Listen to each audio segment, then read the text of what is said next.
Welcome everybody. This is From Fact to Free. Here, ordinary people like you and me share their extraordinary stories of turning hard times into a gift. I'm Markus Wein. I'm a Master Beck certified Wayfinder life coach, but the most I've learned on my own journey. So let's start turning hard times into a gift. Hi together, this is From Fact to Free, and today I'm talking to Liza. I know Liza from our Master Beck Wayfinder life coach training, and we spent a lot of hours coaching each other. We had a lot of deep conversations. That's why I know her story a little bit. And over again, I asked myself this one question. How can those eyes sparkle that much after everything she's gone through? And then I thought that story, that's so inspiring, people should hear about it. And that's how that idea for that podcast came into my mind. And that's why Liza is my first guest. So, hi, Liza. Marcus, thank you. Yeah, I'm honored. I'm honored to be your first guest always. How would you summarize your journey from fact to free? The first time I sort of felt really fucked would be when I got divorced and my kids were really young. And, that led to a lot of changes in my life, including meeting my now wife. And so a lot of good came out of that, which now I can see, right? I had to go through that to get to the beautiful love story that I knew I always was gonna have. Um, but then when my daughter died, that that put me in a whole different level of fucked. And I don't think at the time I would have thought of my life that way, but because I was living in this state of survival after that happened, it was uh, a very low, painful time of my life. Um,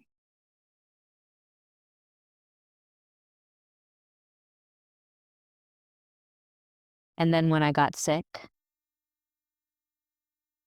and I had been using a lot of movement and physical exercise to cope with the loss of my daughter. And then I was unable to do any of that. I was even at another level of fucked. And hugely in fear that, wow, I really don't have any answers. I don't know what to do. And so I would say those three experiences of my life um, changed in obviously different ways the trajectory of it and led me to a path of freedom I did not see coming. So you're aware that I lost my daughter Jadyn. And it's been 10 years. So 2016. This will be 10 years. Um, and it was a tragic accident. So it happened, one minute she's thriving 11-year-old, and the next minute uh I was informed that she had passed. And it I can't even probably put this into words, that experience of losing a child. So when that happened, and she was at camp, so she wasn't home, enjoying her best life at her favorite place, which was sleepaway camp. So we heard that, we were informed, and I I think that I was in shock for a very long time, just shock, right? Went through lots of deep pain, deep, deep, deep pain. Um, and I continue to process that. I continue to process that. I don't know that, when someone we love dearly dies, we sort of roll that into the fabric of our lives, while we move forward in life. Hopefully we can do that. But at that time, I was in pure survival mode, just trying to get through the days. I have another daughter, raising her. I have, you know, at the time, a partner, now a spouse, um, parents. I don't even know that I fully grieved in those periods of time, because, and that's actually coming to light now, because I had, I guess, responsibilities that I felt like I needed to take care of my other daughter, and so I survived. I was in survival, Marcus, and I did what I had to do in those times. What helped you to survive? Oh, well, support of the community. My wife now, but my partner then, I think she single-handedly kept me going. Um, Again, Elliot, my other daughter, that the will to live for her, to try to bring some normalcy back to her life. Um, and then I guess a sheer will to to live. I mean, and I'll be honest, there were moments where I was like, I can't do this. Like, I cannot do that. I cannot go on. The enormous amount of um, survivor's guilt, for being alive, and Jadyn wasn't. Um, it's interesting because now, 10 years later, it, it, while I remember, I don't really remember that deep, deep pain. Because when you're in deep grief, again, you're just, it's a shock. It's just a state of survival. Um, but the support, again, of everybody around me, um, it was, it kept me going. And then, at some point, I also was trying to do it for Jadyn. I was trying to be to live for her, um, amidst the crazy emotions that were happening. When you talk about the crazy emotions that were happening, like, can you describe like that inner challenge in those hard times? I think I mean, the biggest emotions were anger, sadness. I mean, if we're going to go with the basic emotions, right? Anger, sadness. I don't think I even realized how angry I was until later. Um, Questioning why, I didn't, I mean, I was raised Jewish, observant, but not religious. I don't believe I really had a strong faith. I certainly did not have a strong spiritual practice, um, that has since developed. Um, I believe that spirituality would have been a tremendous help back then, but I did not even know the first thing about who we really are. And so when Jadyn died, I just thought she died. I didn't believe in anything else besides that. And that in and of itself was super devastating, right? I was like, where'd she go? Where did she go? This doesn't make any sense. So I went and I sought out people, and I questioned, and No one could give me an answer, no one can say. So there was a lot of confusion. Um, yeah, so that I think does that answer what you're asking? You mentioned you also struggled with guilt. Like in our training with Martha, we learned about, clean pain and dirty pain. The clean pain of, a loved one, your child died. That's just clean pain. Um, can you tell us a little bit about like what's like the additional challenges that the dirty pain maybe? Yeah, the dirty pain is causes a lot of suffering. Uh, what could I have done different? How could I have saved her? Um, the guilt of being here and enjoying a life without her. All of those things are yes, those are all the dirty pain. That's all the dirty pain. Again, like you said, losing a loved one causes all these things. Losing a child is a little more complicated, and to me anyway, because this is my experience, and I'm not speaking for anybody else. But as a mom, as I used to say, my only job is to protect my child, and I hear people say that. I hear moms say that. That's my only job is to protect my child. So if that's my only job and I failed, so then there's that. We didn't go back further in my life, but I have been, you know, perfectionist personality, an overachieving personality, all those personality types, type A that you'd call, you know, um,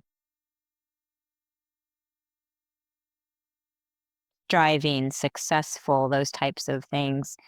And here my daughter died. So then I made it a little bit about me. Oh my God, I failed, right? Like I failed Jadyn, I failed as a mother.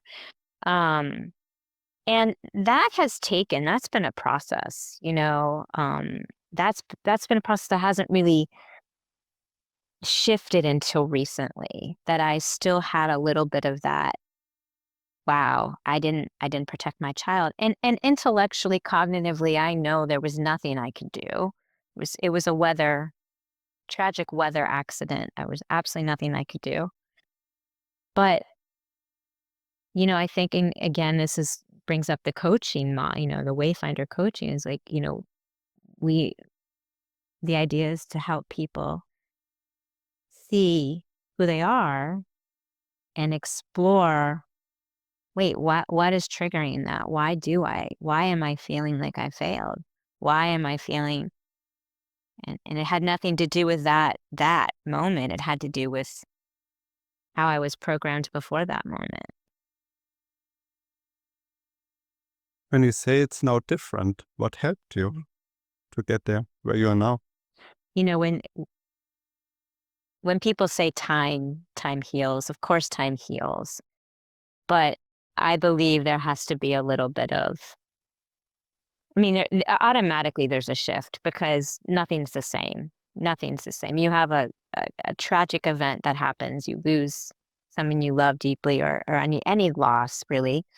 It- you change in that moment, everything shifts in some way, but learning through the shifts, and again, like I said, it it it took me years. The first I would guess probably the first 3 years for sure, I was living in a complete state of survival.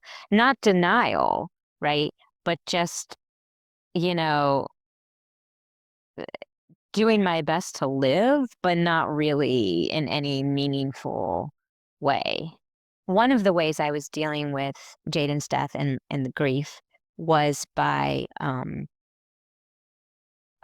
working out, by running, by cycling, by yoga and hiking and anything I could do to move. Like I didn't want to sit still. Sitting still, I guess probably evoked some very painful feelings that I didn't want to sit with. And no one likes to feel bad. No one wants to feel pain or loss, and until we distract ourselves. And so I think that, not that moving your body is a bad thing, but I think that moving my body for me was a very, very strong coping mechanism. Um, so when I got COVID, immediately I was just knocked off my feet. And um, I thought, oh, I'll be able to get back up in a couple weeks or whatever, but did not happen. And it became months. And my world became very tiny. I couldn't do a lot. I couldn't even really work effectively. Like, I had to rest. I certainly couldn't run or do any of those activities that I used to do. I got I, I got very angry again. I got very sad. All these deep emotions started to come back up again. Um, and so I knew something had to change. And of course, I went to doctors and I sought out every angle I could in Western medicine to figure this out, and nobody could help me, like, not one person. Well, my acupuncturist and friend introduced me to a teacher of like meditation, some spirituality, some science, and I was like, huh. And that sort of is where the switch flipped for me. And I started reading a lot. And you have a question? We can Yes. ask. Can you say more about that switch? What flipped? Well, um, I started to realize that I had a thought pattern, I had a belief system that was keeping me in the place that I was in. Um, and of course, there's nothing wrong with that, right? We're raised a certain way, we learn certain things, we believe certain things, and so I did. And but when I realized that our thoughts and beliefs are creating the reality that we're experiencing, how in the world can I heal or change from the same thoughts and beliefs that I've had my entire life? So that was the switch that was flipped. It was completely eye-opening. I was amazed.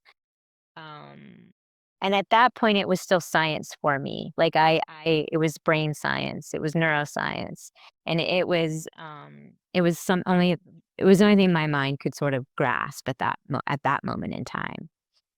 Um, but as I went through that, and I started to change some of those beliefs, question the belief systems, right? Question the thoughts I was having. Um, I started to see my health change and return. And yeah, and my life took a huge turn around then. Can you give us an example of a thought or belief that you have changed that you believe might be responsible for your recovery? I thought I could control everything. Like, I was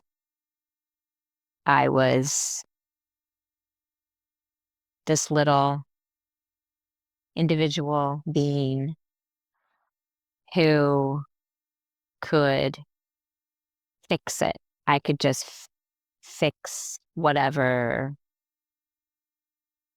Like, there's got to be a way. There's got to be a way. There's got to be a way. The mind just spirals into, there has to be a rational reason, and we can fix this. We can control it. And I think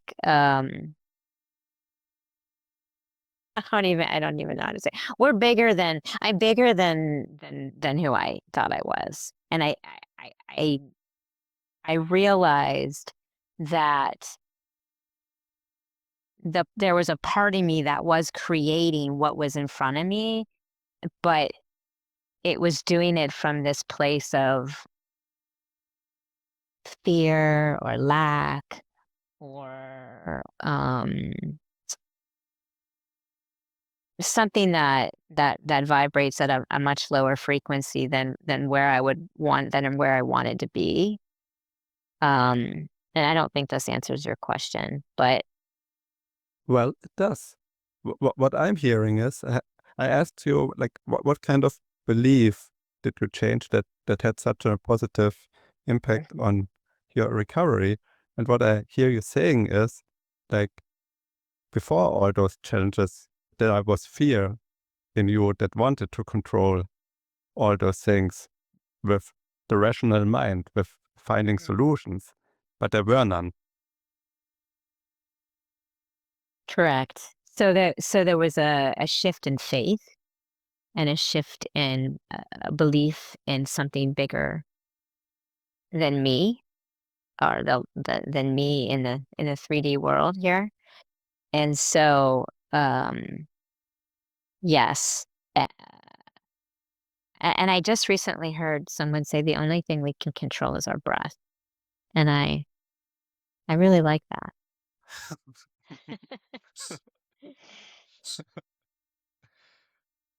When you compare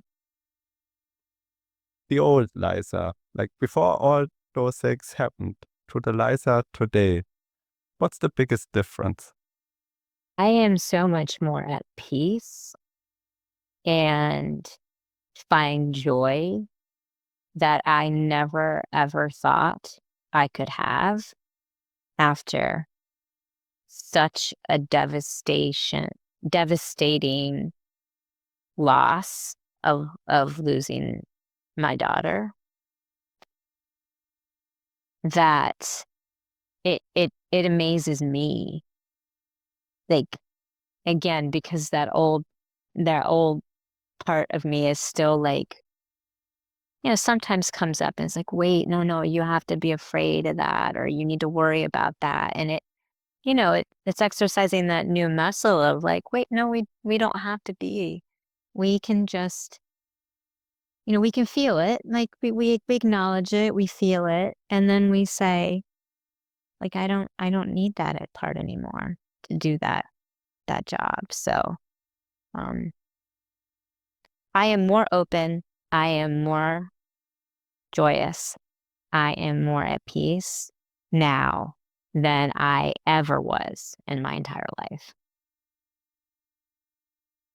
Would Liza, the old Liza, before all those things had happened, would she had believed that that's possible?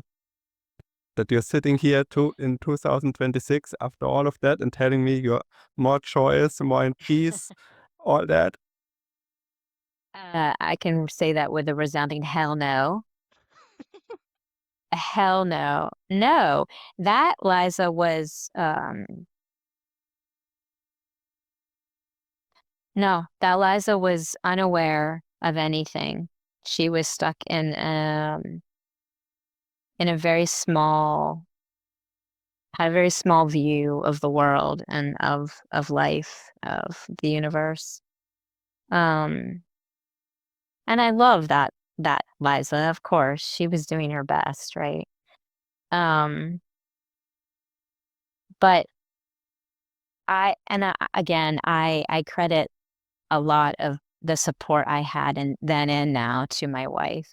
But I remember her saying something to me very soon after Jadyn died. She said, "You're going to have to make a choice one day, and you're going to have to either choose to live or not." And at the time, I wanted to slug her because I was deep in grief, saying, "There's no way I have a choice about this. This is not a choice. This is something terrible. don't know why this would have ever happened to Jadyn, to us. But now, and maybe, like, she could have waited a little bit before she said something like that.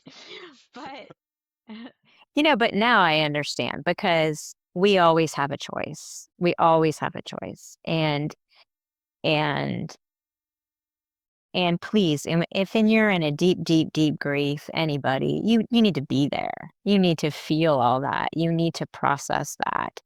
And there are people who can help you do that. But then there will come a time, there will come a day when you don't put it behind you. You don't put the loved one behind you. You don't put the grief behind you, but you choose to just, I don't know, it almost makes me want to cry. You just you choose love and you choose to live your life joyfully for yourself and for that loved one, because I know Jadyn wants me to be happy and to be joyous and to I don't know, to I don't know, to live that way for everybody who I would come in contact with. When you talk about that decision, what comes to my mind, and please tell me where I'm wrong, is like we talked about, loss of control. Like you must have felt powerless. We couldn't do anything. And then Terry tells you about that decision you could make, giving you some power to choose. And it's not, you could not choose that the clean pain, the grief goes away, that the loss goes away, that you couldn't do that. But, that dirty pain, that suffering that's coming from our own mind, you were able to change that through that decision. That's what I hear. That's exactly right. And again, like back then, I didn't have the words for that. I didn't understand it. I didn't. Uh, I was where I was, and um, yeah, I mean, that's very accurate. The dirty pain is there, um, and what we decide to do with it, we have a couple of choices. We can just attach to it and just make that our life and become bitter and miserable. And um and I know you completely understand this from a different angle, you know, the the limitations of the body and uh and I felt that too during that period of illness, and I still to this day feel it in some ways. My body has changed, and I I practice acceptance of it and where it is, but the choice to still find joy, to still be at peace, to still be loving and in my heart, that's my choice that I'm making. And that's for everybody. And do you have some tip for somebody who, that was in a difficult time and there is this pain, but there are also those thoughts coming up? What to do in such a moment when those thoughts come up? I did something wrong. I'm guilty. It's my fault. Like those something like that. When something like that comes up, what helped you in those moments? Well, what I've learned is the first thing is to not brush them aside. I mean, it's to acknowledge that that that's it's real. I mean, that's what we're feeling in that moment, and um I've heard it said that I think an emotion only lasts like 90 seconds, like a true emotion, right? It's 90 seconds. So, I mean, this would be a tip. I actually don't really do it. I could do that. We all could do this as, okay, I'm starting to feel it and look at my watch or look at a timer and just say, okay, let's let it go for 90 seconds. And after that, we have a choice, right? Because the chemicals have run out and now we're either choosing to keep them around or we're choosing to let them go. So, No, no, I can mention Mike Singer. I mentioned him before we recorded that session that I watched that video yesterday. And he has a nice sentence. It's to relax away from it. You yeah, let it be there. You let the emotion, the thoughts, you let everything be there. But then you yeah, relax back in the observer seat. And that's that's right. something that helped me. And it sounds like that's something you are doing as well. Yes, for sure. So allowing the emotion to be there, right? Because if we try to, I mean, and I've been guilty of this sometimes too, is bypass that to like, oh, I'm going to choose joy because I'm above that. No, that doesn't work. That doesn't work because the emotion's still there and it's the part of you that wants to be heard.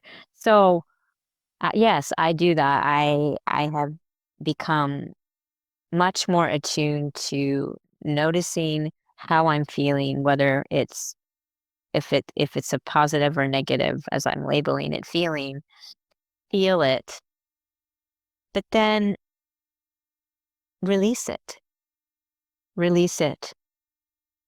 And I feel the more we recognize it, the more we release it, the more it will dissipate. It's being heard, it's going to dissipate a little bit and then we can always make the choice to choose love. And maybe that's even and you asked me for tips. I don't really know that I'm an expert on this, but um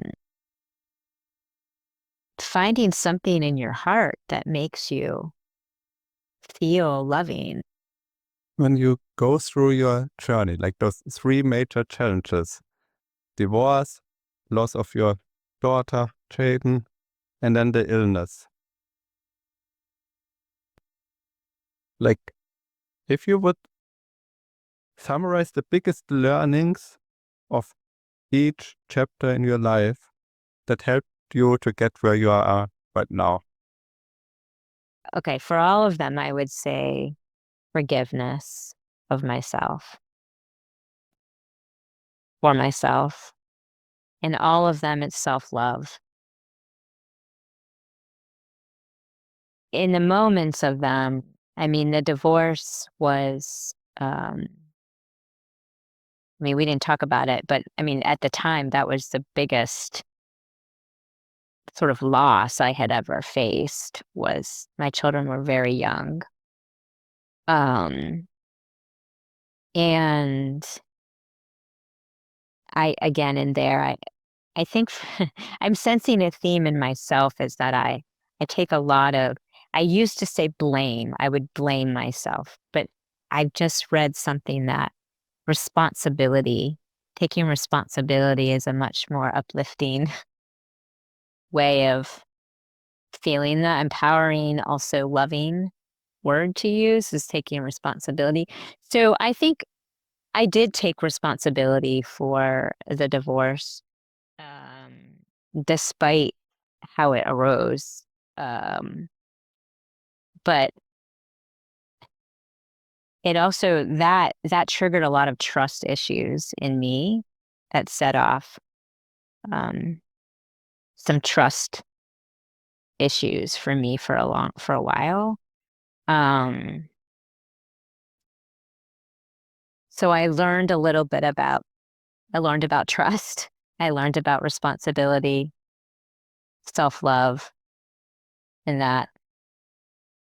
Um, but again, in the moment of that, Marcus, I was all about anger, blame, um, sadness. I mean, all of these um, huge emotions. But I think I can take away from that, like forgiveness, appreciation for the growth, the learning, the growth, because, you know, I believe that everything that's happening is happening for us. But at the time, I definitely thought it was happening to me. So, I guess I just know that it was happening for me in a way that was gonna lead me to a new chapter. And I never said I'm not getting married again. So it didn't affect me in that way. I always had my heart open for love. Um, Jadyn's death, um, which was obviously much bigger than divorce, taught me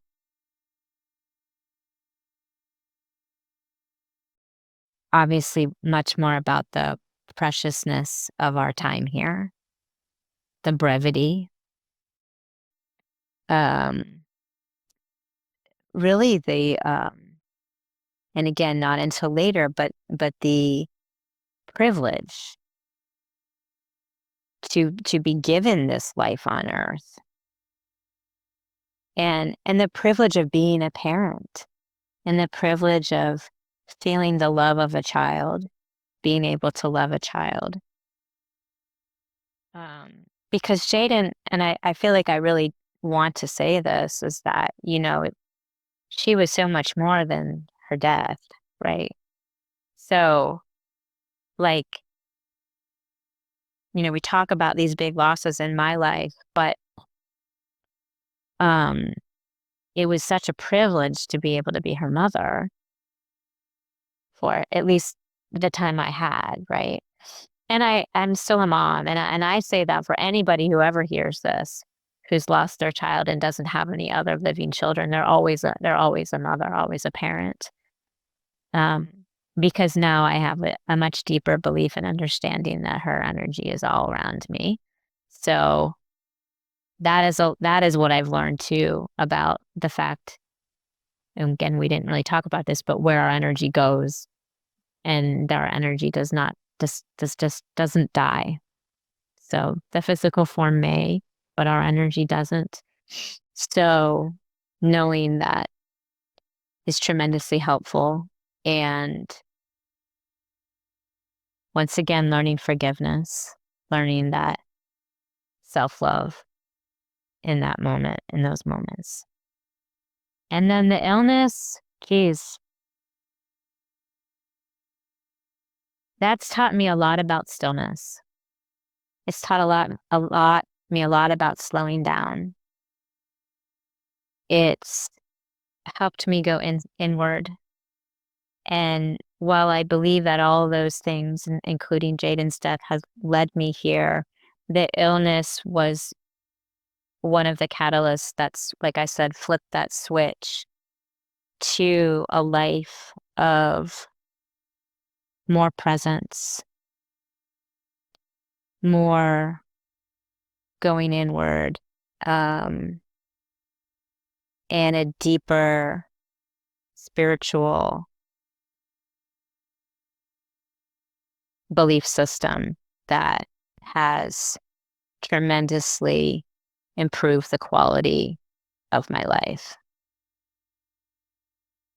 When you say it tremendously improved the quality of your life, like this podcast is about turning hard times into a gift. What's the gift you got through all those hard things you went through? What's the gift? Geez, it's the gift of life.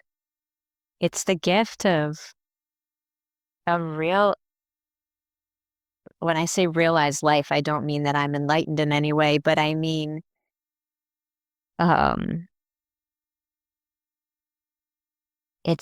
yeah, it's opened I don't know how to say that, Marcus. I think it's like, again, mm, they, everything that has happened in my life, the things we've talked about, and the things we haven't talked about, have opened my heart in a way that it was meant to be open. I mean, and all of our hearts are open. It's just everything we have piled on top of it that keep them closed. So my heart, that's the gift. The heart has been opened. When I hear you saying that, I can't help but I have to look into your eyes the whole time, and now I see that sparkle again. When you talk about that it opened your heart, your eyes started to sparkle. Yeah, well, it's funny you say that because my eyes always look like they're half shut, and my eyes are almost always closed in pictures. I have to make sure I open my eyes, but I appreciate that. I I yeah, Marcus, this is, I always say it's been a lot of life. I don't think I'm that old yet. I did just have a birthday, so I'm a bit older, but I'm so grateful. And I don't even think I use that word yet, but that's strange because that's such a word that has become part of my vocabulary, which again, all of these words, they were not in my vocabulary years and years ago. So I am so grateful for every moment of this precious life that we are given. And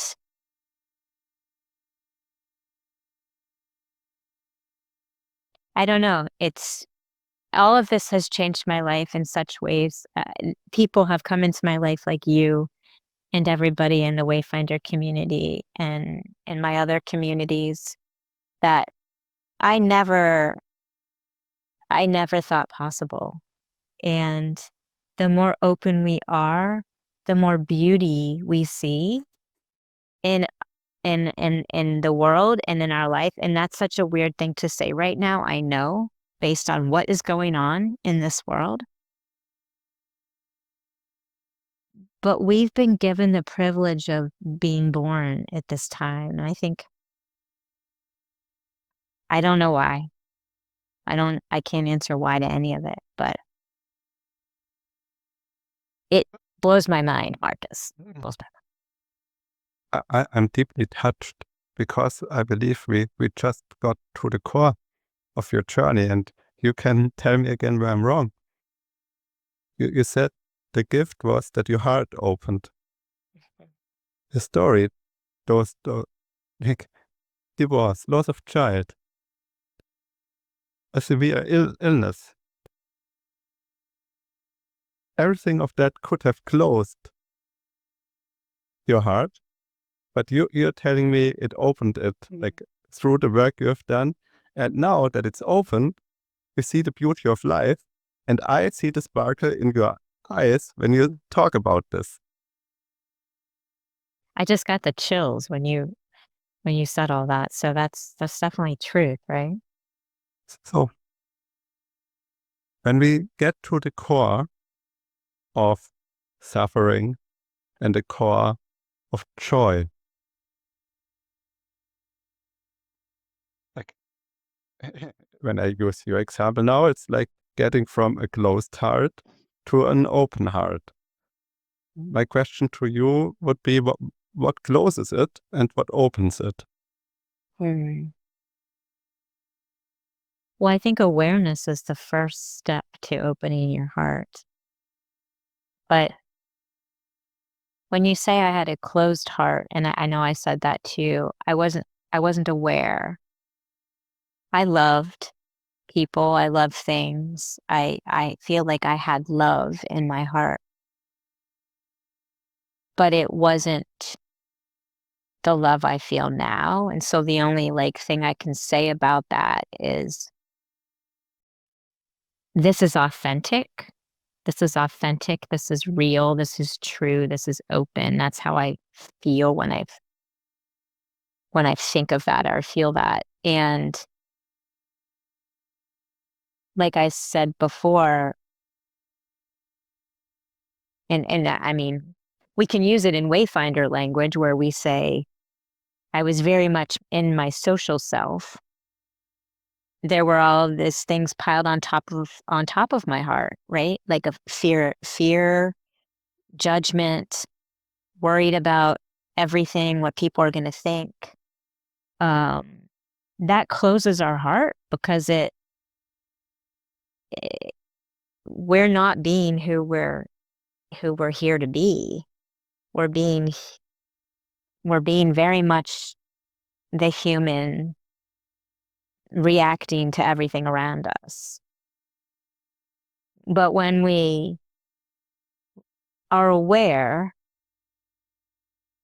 that that's happening, then we can start to let go of all of and I'm just saying the things we've piled on top, all of those things we've piled on top, all of those, we can talk about it in vibration or frequency or however what you want to talk about it. But when we start to release and let those go, we don't have to do anything. Our heart just opens. That's been my experience. That's the freedom. There's nothing to do. There's nothing to add, right? There's only this subtraction.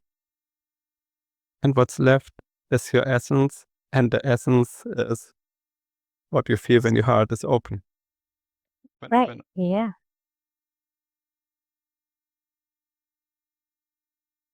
So that is a question. I put it as a statement, but it's a question. Like, the podcast is called From Fact to Free. In order to get from fact to free, it's about feeling the clean pain and letting go of all that stuff that causes the dirty pain, all those fears. And then you end up freer to be yourself, your essential self, your authentic self. And then it feels like truth and like love for life. And then I start to sparkle. Exactly. But it's not, every minute of every day. That would be enlightenment, right? It's the practice of it. It's the practice of it. But at the same time, I think it's when you get to feel those really deep, painful, awful experiences, then you also, when you get to feel the beautiful, loving, free experiences, it makes it that much sweeter. But it's a practice for me, and I'm only speaking personally, right? It's just, I catch myself falling asleep all the time. And, again, but the more I practice, the more I realize what's happening, um, the more I can witness it. And like you said earlier, just to fall behind it or fall away from it and know that what all that turmoil is not who I really am, which I know kind of could signal a bigger discussion, but that's the practice of it. And that's no way, no how did I ever think I would feel that in my life after my daughter died. Yeah. When you could go back to like the low point of your journey, what's the message you would send them back from today, 2026? Well, I would say everything is going to be just as it's supposed to be, and it's okay. Um, you're not ready yet. When you're ready, it's all going to change, and you're going to be amazed. But I would sit with those. I would sit with those low points, and I would be very compassionate because that's a very, very painful time that for me was necessary to experience for reasons that I won't maybe never know. And what would you tell them or yourself at those low points about what's on the other side? of those hard times? Wow. Well, beauty, love, light, openness, freedom, such amazing, amazing feelings. Yeah. My last, maybe the last question. I don't know yet. uh, Looking into the future, having all these experiences, having done the Wayfinder life coach training, having learned all those tools. And I'm asking this question, I'm asking your heart, not your rational mind. I'm asking your heart. What do you have to give to people who are in the middle of a difficult time? I have my presence. I have my love. And that's what my heart says. My heart has experienced a lot. And I feel that I am, I always want to just say I would feel honored or privileged to be able to be present and to be able to be love in a moment where someone is suffering from whatever it is that's keeping them in a place in their life where they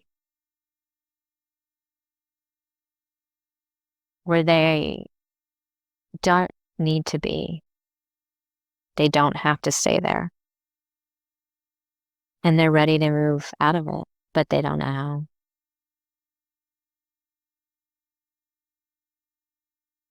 I think I have nothing more to add.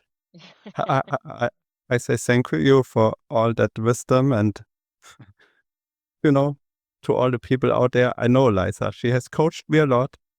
And what you just said is true.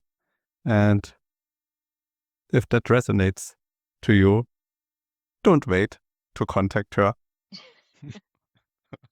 Marcus. And now my earplugs fall off. I think that's really a sign that now we have come to the end of that podcast. I say Well, thank not you, before Liza. I get to thank you, right? Thank you, Marcus. Thank you for just for everything, for your light in this world, because you are an amazing inspiration to me and to, I know, your clients and anybody who would be blessed to be a part of your life. So thank you for holding space for me today. And yeah, I hope this podcast takes off. I wish you luck, but you don't need it. You don't need it. Thank you, Marcus.